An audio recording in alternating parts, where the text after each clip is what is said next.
In this video, I'm gonna teach you how to use World Slash in Jujutsu Shenanigans Mahoraga. It's a very easy process, so make sure to follow along. The World Slash is one of the moves available in the Awakened moveset for Mahoraga.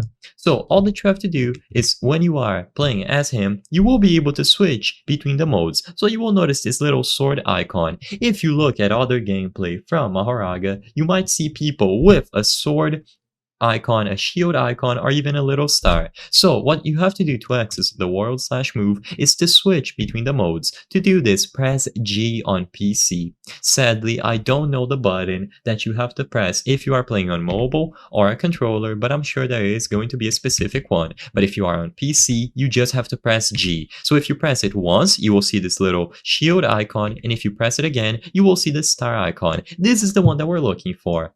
Now, you will notice that right away it doesn't give us access to World Slash. So what you have to do after you select the star icon is to press R. When you press R, you will see this little spin animation, and now we have access to World Slash. So if you are curious on how to switch between the modes, you just have to press G and then R to confirm the specific mode. Now that you have World Slash, you don't have to do any combination of buttons. It's as simple as pressing World Slash. So in this case, 4. Now, World Slash will go off and you will notice that there is a pretty big cooldown. And if you try to switch between the other modes, you will not be able to use that specific mode's ability until the cooldown wears off. So the cooldown is shared between all of the modes. I'm gonna go ahead and I'm gonna disable cooldowns to show it off once again.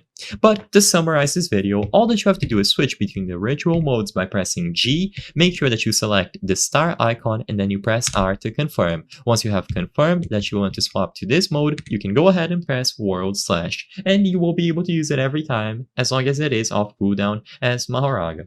I hope I was able to help you on how to use World Slash in Jujutsu Shenanigans Mahoraga. If this video helped you, please be sure to leave a like and subscribe for more very easy tips. Thank you for watching.